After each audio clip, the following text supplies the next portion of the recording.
Chapman's famous catchphrase, "Simplify, then add lightness," referred to his philosophy of making his Lotus road and race cars faster by removing weight rather than adding power. I can't help but think Nissan drew inspiration from Chapman's ideals when the company distilled the 2018 Kicks into a simple, spacious, no-frills crossover that undercuts and outperforms its competitors in key ways. And the competition is fierce. The Hyundai Kona, Jeep Renegade, Honda HR-V, Toyota CHR, Kia Soul, and Ford EcoSport are all about the same size. Compared with those, the Kicks is right in the middle in terms of length, 169.1 inches, features a slightly longer wheelbase, 103.1 inches compared with its competition's 102.3 average, with a width, 69.3 inches, that's slightly narrower than those rivals, and a height, 62.4 inches, that's the second shortest. Compared to the Juke it replaces, the Kicks is longer, thinner, and just about the same in terms of height. But where Chapman's adage applies is the Kicks power-to-weight ratio. Despite its raw horsepower figures trailing the rest of the cuve litter, the Kicks 1.6-liter 16-valve 4-cylinder engine is rated at just 125 horsepower and 115 pounds-to-foot of torque. Highway merging isn't much of a problem.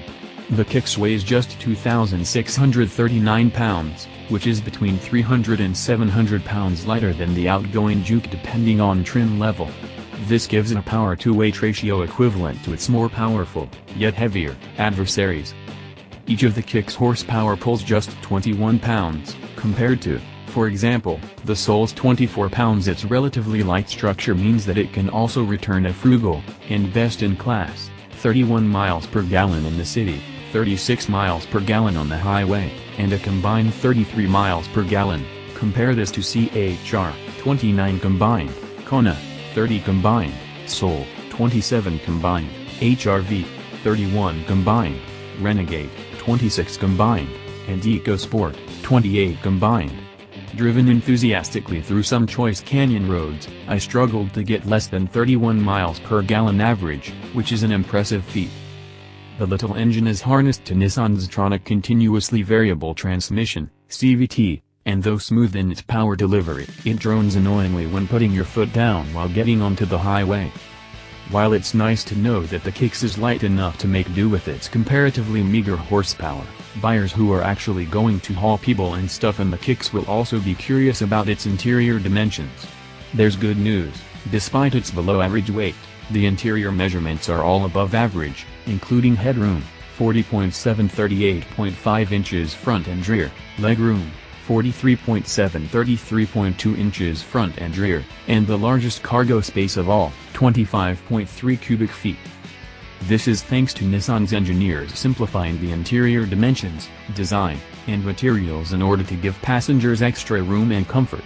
The cabin itself is fairly Spartan. The surfaces feel as if Nissan's engineers came in with a razor and shaved everything down to provide more room. Door cards are hard plastic, but the parts that you routinely touch are smooth. The instrument cluster is composed of one analog speedometer and one TFT display that can be configured to display the tachometer, trip odometer, fuel consumption and range, and a handful of other commands. The dash, which features a central touchscreen, which is CarPlay and Android Auto capable on all models aside from the base, and a tidy back control unit, feels as if it's been pushed toward the firewall to give drivers of taller stature more legroom. Farther down, the transmission tunnel separating the two front seats, which are both manually operated, is thin and only features the shifter and a manual parking brake. In back, it's just a bench seat. Though the interior is bereft of what many would consider modern-day necessities, leather door inserts, a 20-way VAC system, head-up display, etc., it isn't completely austere inside. The front seats, which can be optioned with a faux leather called Primatex, as well as a heating element, are roomy and, throughout our drive route at least, never caused tiring or soreness. The seats, however, are not as good as, say, the HR-V or CX-3. Both of those crossovers feature comfort that you'd expect more in a premium luxury sedan than a bargain crossover, but the seat material and foam of the Kicks feels better than the class average. The back seats have ample space and can fit full-grown humans, unlike some of the Kicks' competition, that is CHR, EcoSport, and Kona. Nissan has finally updated the company's steering wheel design, The previous design was seemingly used in every Nissan product around for years, and looked dated. The new wheel is simpler, reflecting the exterior aesthetic. The Kicks replaces Nissan's long-struggling Juke. For consumers and critics, the Juke's styling was its main drawback and resulted in ever-decreasing sales.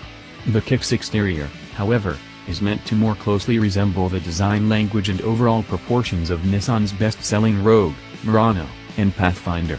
And indeed, the exterior is a much more conservative, and pleasing and cohesive, design than the Outre Juke, although it still has a kick of flair in the form of its two-tone floating roof.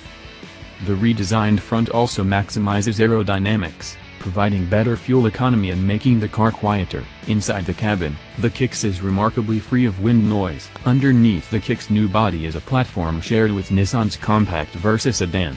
At the front are independent struts and shocks, while at the back is a twist-beam rear suspension with twin-tube shocks. On the road, it's not as fun to toss around as the nimble Mazda CX-3, which is the best-handling vehicle in the segment. The Kicks rides like a slightly lifted Versa, compliant enough on a straight road, but there's significant body roll in a turn, and not much feedback is provided to the driver. The Kicks makes do with rear drums. Despite the archaic setup, it has plenty of stopping power, with great initial bite and a reassuring pedal feel.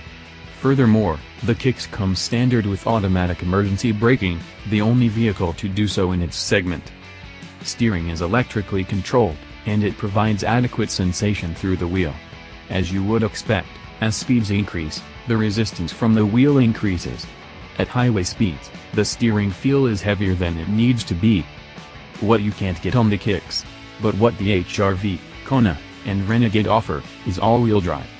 Front-wheel drive is enough for most drivers, if they fit adequate tires for the season and conditions. The Kicks is sure-footed enough that those drivers won't miss the extra-driven wheels. But where the Nissan Kicks seals the deal, at least to this audiophile, is its Bose stereo system. Called Bose Personal Plus, the system uses just 8 speakers, of which 2 are 2.5-inch ultra-near-field neodymium speakers set into the driver's headrest. The effect of these strategically placed speakers is an unrivaled soundstage. It does so much with so little. The bass hits you in the chest, while the treble and mid sections give a clarity that'll send chills down your spine. The $1,000 Nissan charges, the option also nets you the Primatex fabric and heated seats, as well as a security system, is a bargain, full stop. The Kicks keeps things simple, and that's a high compliment. It's a great commuter, with a comfortable and quiet interior, compliant ride, great gas mileage, loads of cargo space, and adequate performance for your everyday needs.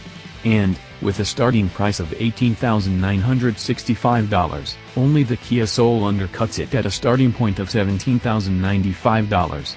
Fully equipped, it barely tops $22,000, while the CHR, HR-V, Renegade, and EcoSport all max out in the upper $20,000 range, and in the case of the Soul, almost breaks the $30,000 barrier. The light-away philosophy, a loose but successful interpretation of Chapman's mantra, also means the 2018 Kicks does more with less. Considering the entire package, it's our new favorite bargain in the compact crossover segment.